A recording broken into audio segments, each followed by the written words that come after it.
مسروق ابن اجدع فرماتے ہیں کہ میں نے کتنے صحابہ کی صحبت اٹھائی اور پھر میں نے کیلکولیٹ کیا کہ 6 آدمیوں میں تمام صحابہ کا علم موجود ہے: ابی بن کعب، معاذ بن جبل، زید بن ثابت. ٹھیک ہو گیا؟ اور عمر بن خطاب، عبداللہ بن مسعود، علی بن ابی طالب مہاجرین میں سے. پھر فرمایا کہ میں نے جب ان 6 کو اکٹھا کیا تو مجھے 2 میں نظر آیا سارے صحابہ کا علم: عبداللہ بن مسعود، علی بن ابی طالب. اگلی بات میں کرتا ہوں، اپنے جو تھوڑا بہت میں نے پڑھا ہے سیرت، کہ ان دونوں میں اگر وزن ڈالا جائے تو علی بن ابی طالب اعلم الناس ہیں بعد الانبیاء. صحابہ میں سب سے زیادہ علم والے. ایک لمبا زمانہ ملا نا. ویسے تو ابوبکر صدیق عالم بمزاج النبی تھے، نبی کے مزاج کو سمجھنے والے ابوبکر سے بڑھ کر کوئی نہیں تھے، لیکن علم کے میدان میں یتفجر العلم من جوانبہ وتنطق الحکمت من نواحیہ. دیکھو آدمی سفر سے بہت کچھ سیکھتا ہے. یہ حدیث پڑھی ہوئی تھی علی بن ابی طالب رضی اللہ تعالیٰ عنہ کے اوصاف میں نا، کہ علم ان کے روئیں روئیں سے پھوٹتا تھا، روئیں روئیں سے. ہم بھی یہی ترجمہ کر دیتے تھے. اور حکمت نے ان کا احاطہ کیا ہوا تھا. میں گیا گلگت تو راستے میں نا پہاڑ دیکھے جن سے چشمے پھوٹ رہے تھے. تو میں نے گاڑی رکوائی اور میں ان کو ایسے دیکھنے لگا. پھر یہ جملہ میرے ذہن میں، یتفجر العلم. علم کو تشبیہ دی چشمے سے، یتفجر. اور علی کو تشبیہ دی پہاڑ سے. چند چشموں سے پہاڑ مزین تھا تو میری گاڑی رک گئی. میں نے کہا مجھے ذرا دیکھنے دو. میں ایسے کر کے دیکھا. مجھے قدرتی مناظر سے نا بڑا عشق ہے، میں گم ہو جاتا ہوں اس میں. تو مجھے یہ جملہ ذہن میں آیا کہ جب 15-20 چشموں سے یہ پہاڑ اتنا خوبصورت ہے، اگر اس پہاڑ کے ہر پتھر سے چشمہ پھوٹے تو کتنا خوبصورت ہوگا. تو پھر میں نے اس کو حضرت علی علیہ السلام پہ منطبق کیا کہ علی وہ پہاڑ ہیں جن کے ایک ایک پتھر سے علم کے چشمے پھوٹ رہے ہیں. مولا علی شیر خدا کرم اللہ تعالی وجہ الکریم کو قرآن سے بڑا پیار تھا. علم دین کے تو آپ وہ شاہکار ہیں کہ وہ حدیث ہی کافی ہے. سرور کائنات علیہ السلام فرمائے جس کا مضمون ہے کہ میں علم کا شہر ہوں اور علی اس کا دروازہ ہے. کیا بات ہے. اور پھر اسی طرح مولا علی خود فرماتے ہیں رضی اللہ تعالیٰ عنہ کہ آپ اتنا قرآن پاک کی تفسیر جانتے تھے، قرآن پاک کے بارے میں اتنی قرآن فہمی تھی کہ آپ فرماتے ہیں کہ اللہ کی قسم میں قرآن کریم کی ہر آیت کے بارے میں جانتا ہوں کہ وہ کب اور کہاں نازل ہوئی. واہ واہ. دیکھیں سورت کا معلوم ہونا اور ہے، آیت یعنی یہ سورت مکیہ ہے، یہ سورت مدنیہ ہے. چلے ہم قرآن میں تفسیر پڑھ لیں گے، لیکن ایچ اینڈ ایوری آیت صحیح مجھے معلوم ہے. مولا علی فرماتے ہیں کہ وہ کب اور کہاں نازل ہوئی.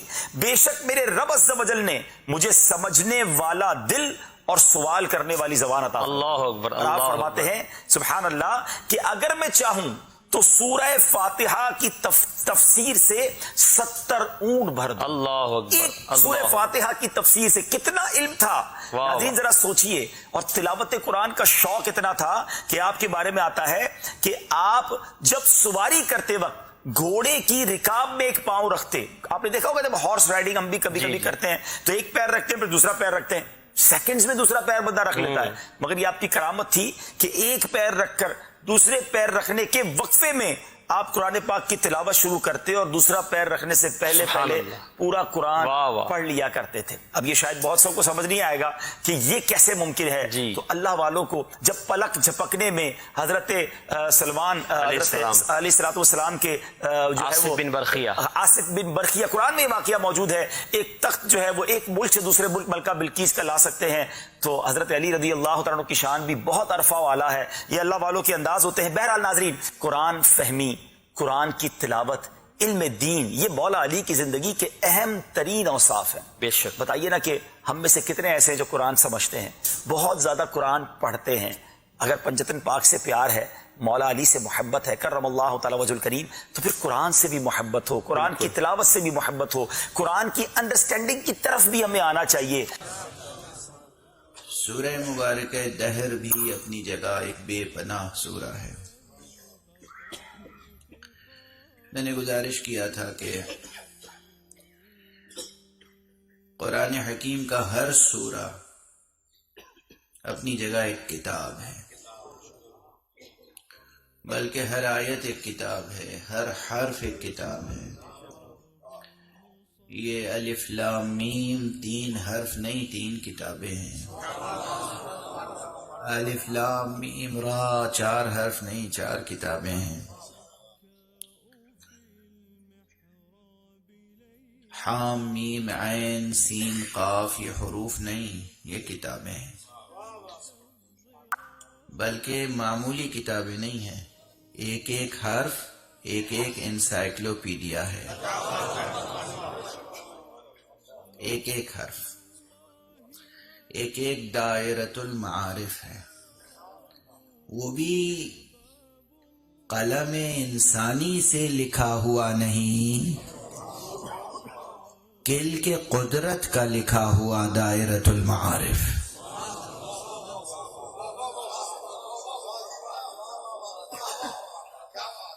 توجہ ہے؟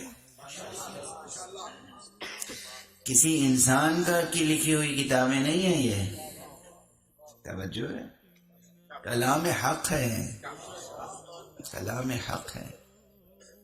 1400 برس گزر گئے، ابھی مسلسل ترجمے ہو رہے ہیں، مسلسل تفسیریں لکھی جا رہی ہیں، مگر کیا مسلمان علماء اہل قرآن کیا کسی ایک ترجمے پہ مطمئن ہو پائے؟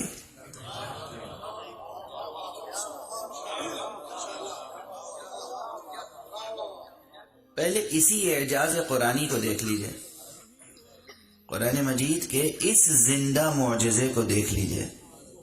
ایک سے ایک عظیم الشان عالم، فقیہ، حکیم، فلسفی، عربی داں، عربی کے ادباء، شعراء، عربی زبان و ادب کے شناور، نقاد، انہوں نے تفسیر کے میدان میں آ کر کام کیا، قرآن مجید کے ترجمے کیے. بڑے سے بڑے عالم کا ترجمہ سامنے رکھیے، اور اگر آپ کو ذرا سا بھی عربی کا ذوق ہے، جب آپ قرآن مجید کی تلاوت کریں گے، اصل متن کی آیتوں کی، اس کے ساتھ ساتھ ترجمہ پڑھیں گے، تو تشنگی محسوس ہوگی. فوراً آپ کا ذہن یہ گواہی دے گا کہ ابھی ترجمے کا حق ادا نہیں ہو پایا. کیا اعجاز ہے، کیا تجلی ہے، کیا تجلی ہے، کیا کیفیت ہے ان آیتوں کی. ہر سال دیکھیے کتنے نئے ترجمے آ رہے ہیں. کیوں آ رہے ہیں؟ کس سبب سے آ رہے ہیں؟ ہر طالب علم تشنگی محسوس کرتا ہے. جب واضح آیتوں کی یہ کیفیت ہے، سورہ مبارکہ حمد، اس میں تو کوئی حروف مقطعات میں سے کوئی حرف نہیں ہے. سورہ مبارکہ حمد کی کہ کتنے ترجمے ہوئے، اردو میں، لیکن کوئی ہے اب بھی جو کہے کہ حق ادا ہو گیا. سورہ حمد کا ترجمہ، سورہ حمد کا ترجمہ، حق ادا ہو گیا؟ نہیں. یہ کون سی تشنگی ہے جو باقی رہ جاتی ہے؟ اس کے معنی یہ ہے کہ آیات قرآنیہ میں وہ معنوی تابکاری ہے، وہ نوری اور نورانی ریڈیشن ہے کہ مسلسل شعاعیں نکل رہی ہیں اور کسی میں ان شعاعوں کا احاطہ کر لینے کی قدرت نہیں ہے۔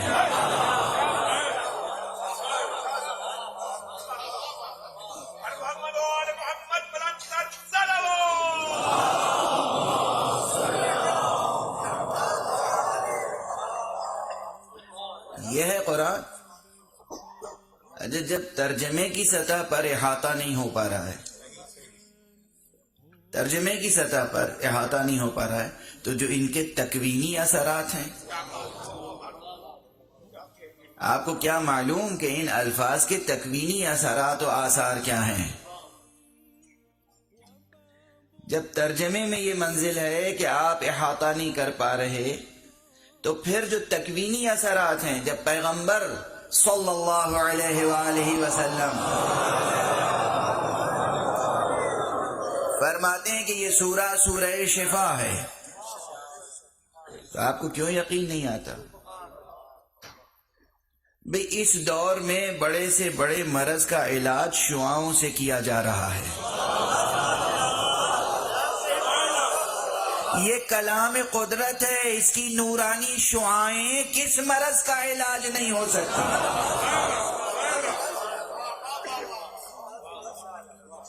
توجہ ہے، قرآن مجید کی تلاوت کریں، قرآن مجید کی تلاوت کریں، اس سے اپنی روحانی اور جسمانی بیماریوں کا علاج کریں۔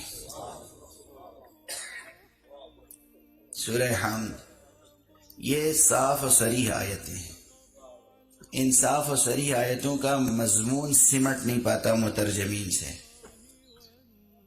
تو جو حروف مقطعات ہیں ان کے متعلق جو میں عرض کر رہا ہوں کہ یہ ایک ایک حرف نہیں، ایک ایک کتاب ہے، ایک ایک کتاب نہیں، ایک ایک دائرۃ المعارف ہے۔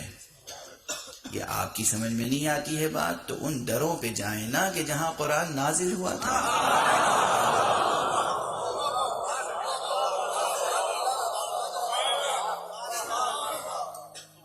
ابھی یہ آپ کے شہر کے جانے پہچانے، آپ کے ملک کے جانے پہچانے، اردو کے جانے پہچانے شاعر ہیں، پروردگار انہیں رزق سخن فراوانی سے عطا کرے، روز تازہ رزق سخن عطا کرے۔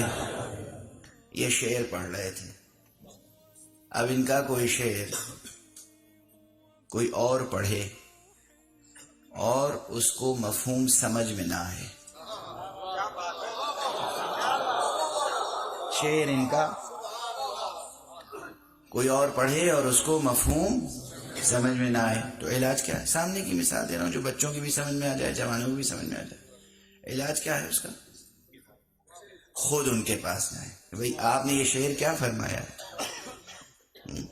غالب اردو کے بہت مشکل شاعر سمجھے جاتے ہیں، جو خود ہی کہتے تھے گویم مشکل وگر نہ گویم مشکل، کہوں تو مشکل ہے نہ کہوں تو مشکل ہے۔ لوگ سمجھے کہ یہ شاعری کے بارے میں کہہ رہے ہیں۔ غالب جواب دے رہے تھے مخالفین کا کہ جواب تو ہے میرے پاس، مگر کہوں تو مشکل نہ کہوں تو مشکل۔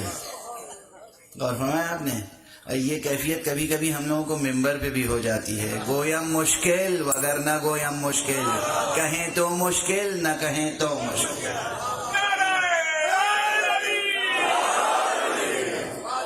بہرحال اب یہ مانوس و محسوس مثال ہے تقریب ذہن کے لیے کہ شعر ان کا کوئی اور پڑھے اس کی سمجھ میں نہ آئے، علاج کیا ہے؟ انہی سے پوچھیں۔ اگر یہ ہاتھ نہ آئیں، یہ غائب ہو جائیں، تو پھر پوچھا جائے گا یہ سلام کہاں پڑھا تھا انہوں نے، کس کے سامنے پڑھا تھا، مخاطب اول کون تھا؟ ان کا کوئی ڈائریکٹ شاگرد ہے کہ نہیں ہے جس نے ان سے خود یہ کلام لیا ہو، جس کے پاس ان کے ہاتھ کا لکھا ہوا نسخہ ہو، جس نے ان کی زبان سے سنا ہو، جو ان کی صحبت میں بیٹھا ہو؟ وہ بتائے گا کہ اس شعر میں انہوں نے کیا کہا تھا، کیوں کہا تھا، یہ شعر کیوں کہا. یہ محسوس مثالیں ہیں. اب پروردگار کا کلام ہے، اگر مفسرین کی سمجھ میں نہیں آتا تو پھر اب میں یہ کیسے کہوں کہ جائیے اللہ کی خدمت میں، اللہ کی بارگاہ میں پہنچیے، اسی سے پوچھیے کہ یا رب تیرا یہ کلام ہماری سمجھ میں نہیں آتا. اللہ کے ہاں اگر ڈائریکٹ پہنچ بھی گئے تو آپ یقین رکھیے اللہ فرمائے گا کہ جب ہم نے تم تک اپنا کلام ڈائریکٹ بھیجا نہیں تو تم ہم سے معنی پوچھنے ڈائریکٹ کہاں سے.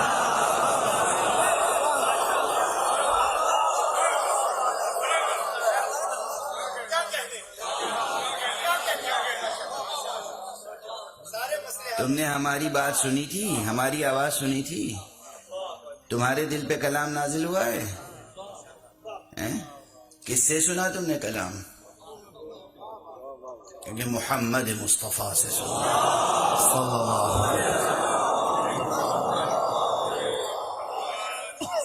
تو پھر جاؤ انہی سے پوچھو نا. وہ نہیں ملتے تو ان سے پوچھو جو لعاب دہن مصطفیٰ کے امین ہیں، جنہیں دہن بدہن، نفس بنفس، سینہ بسینہ علم پیغمبر ملا ہے، جو امانت دار ختم نبوت ہیں. ان کے پاس جاؤ، ان سے پوچھو قرآن کے معنی کیا ہیں. جب آپ ان کے در پہ جائیں گے تو آپ کو معلوم ہوگا یہ گواہی بھی ہمارے مفسرین نے نہیں دی ہے بلکہ عامہ کے مفسرین نے دی ہے، کہ صرف یہ ہا عین میم سین، عین میم ہا میم، یہ کلمات، یہ حروف چند ایسے ہیں کہ ان کی ترکیب سے، ان حروف سے پورا قرآن نہیں، متن قرآن نہیں، آیات واضحہ نہیں، آیات محکمات نہیں، آیات متشابہات نہیں، ان حروف مقطعات کی مدد سے علی ابن ابی طالب قیامت تک کے واقعات بیان کرنے کی قدرت رکھتے تھے.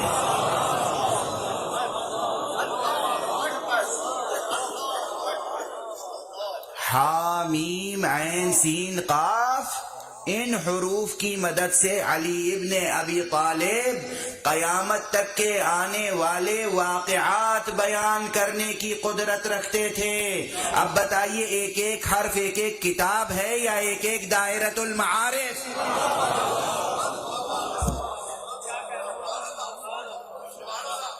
حاشا و کلا، حاشا و کلا. کبھی جو آپ یہ سمجھیں کہ میں ممبر سے کوئی مبالغہ آمیز بات کہہ کے گزر جاؤں گا.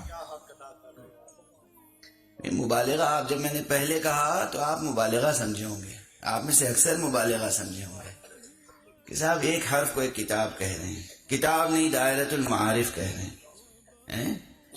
ایک مفسر یہ گواہی دے رہا ہے، وہ بھی وہ مفسر جس کا شمار عاشقان علی میں نہیں ہوتا. وہ مفسر گواہی دے رہا ہے کہ امیر المومنین علی ابن ابی طالب علیہ الصلاۃ والسلام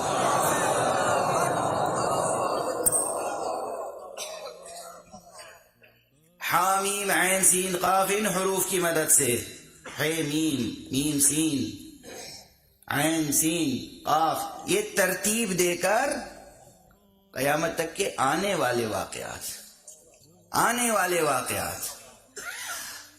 جب ان حروف سے آنے والے واقعات علی بتا سکتے ہیں تو کچھ حروف ایسے بھی تو ہوں گے کہ جن سے گزشتہ واقعات علی بتا سکتے ہوں گے.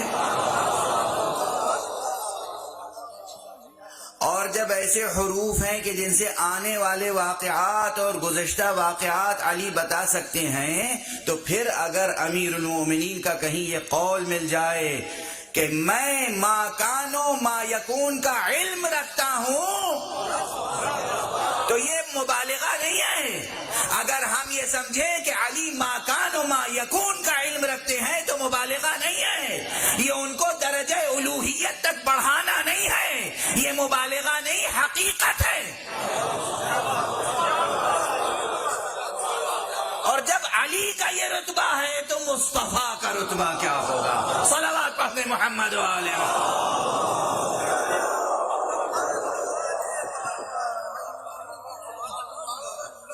توجہ ہے.